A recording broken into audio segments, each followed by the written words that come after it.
We all keep bits and pieces of our family history hanging around. Old photo albums, bad artwork we can't let go of, china, lovely stuff.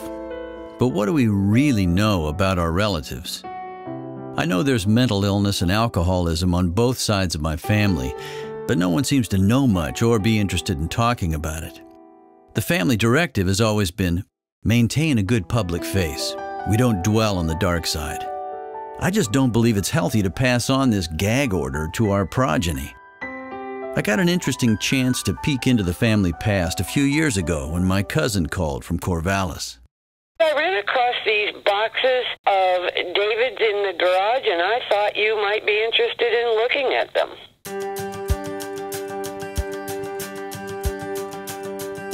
I love driving south on I-5. It's a mobile meditation for me. Carol said she thought there were old family films in the boxes. Home movies in the 20s and 30s. There were a few dark stories about my father's family in Ohio that nobody seemed to want to talk about. Maybe these boxes would shed some light. They just have been sitting in that garage for a long time because I didn't know what to do with them. Did you know there was film in there? I don't think so. Well, we don't really know who shot all these either. Yeah, I guess you're right. We don't. There's some questions. There are a few questions. We could identify the players, many of them. Oh, yeah. That's my dad. He was the oldest of the 4 kids, born in 1922. He wore glasses from the age of 7 and wasn't that athletically inclined. He was sent to prep school at 16. Apparently, he needed a little more structure. His favorite sibling was his sister Betsy. As teenagers, she and my mom were pals at summer camp. That's how my parents met.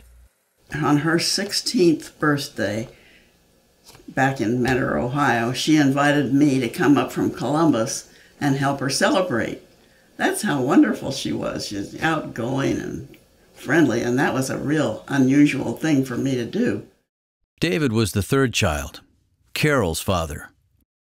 I think that he was the one that maybe gave Grandma some fits. Legend has it that he graduated from med school at the age of 21. Smart guy. Martha was the baby's sister, and a bit of a rebel. She, like all her siblings, struggled with alcohol. I knew her as the perpetually smiling aunt in Hawaii. And here's the mom of the family, my grandmother Marion.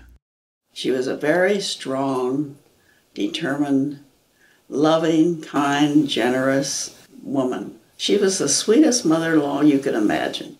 She shows up in these reels even as a confident young matron with 4 kids and the house and the parents and the parties. And she's not pretending to do anything. She just exudes capability. Richard Cyrus Moore was the patriarch and probably the cameraman behind much of this footage. A shrewd salesman, he took film and projector from Ohio to Portland, Oregon, where he showed prospective clients in the timber mill industry just how this new plywood machinery he was selling worked. So there they are, a happy little Ohio family thriving right through the 1930s. A decade of American history we've come to know as the Great Depression. In 1942, everything changed for this family. Here's the way my father explained it to my mother. As far as he knew, his father was upset because he had backed out of his driveway and hit a child and killed her. And that was really a traumatic thing for Richard. Jim used that as his explanation for why his father decided to take his own life. My cousin tells a slightly different story. I found out that he had had a terrible accident and he'd been drinking and a cyclist was killed. I mean, I can understand wanting to take yourself out of the world, but you've got a family where they're taken care of. You think of depressed people as being, like, sad a lot, and I don't think we had any information that Daddy's father was, you know, sad. Or I guess it's something that you then hide. I mean, lots of famous people hide it. The stiff really upper well. lip was the motto. Yeah. I mean, Grandma Marion. My grandfather committed suicide in the fall of 1942. And then there was always the war as the backdrop. We don't appreciate what the beginning of World War II must have looked like. It was not clear at the beginning how it was going to end, and it must have been terrifying. In November of '44, his daughter Betsy returned to Oberlin for her second year of college. I don't know whether she was depressed. I knew she wasn't pregnant. That was an excuse for a lot of things in those days. But she went back to school a week early, her sophomore year. Somehow she got hold of carbolic acid. She went back to the dorm and she drank it, and it scalded her intestinal tract. She lived for a couple of days at the Oberlin hospital, and then she died. I have no idea what possessed her to do that. Isn't it enough to know that your Aunt Betsy committed suicide? Do you have to know how or why?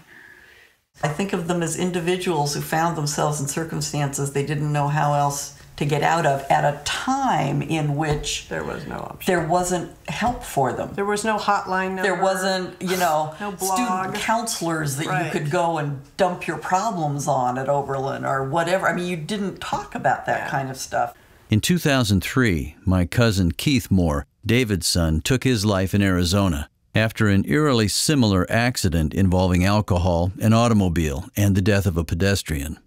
My belief is that alcohol consumption and abuse and alcoholism have been at the root of most of these families' tragic problems. Getting things down about history and what happened is valid. When Lauren's kids find out, one of them's going to be interested in genealogy and find out we had these suicides, and they go back and try to find out what happened, they'll have something. And, there's a lot of validity in that, just getting it down. The answers I was after weren't in the box of film, and the fact that this family appeared so happy and abundantly blessed makes their tragic choices all the more baffling. I'll return this archive to the storeroom shelf for future Moores to ponder.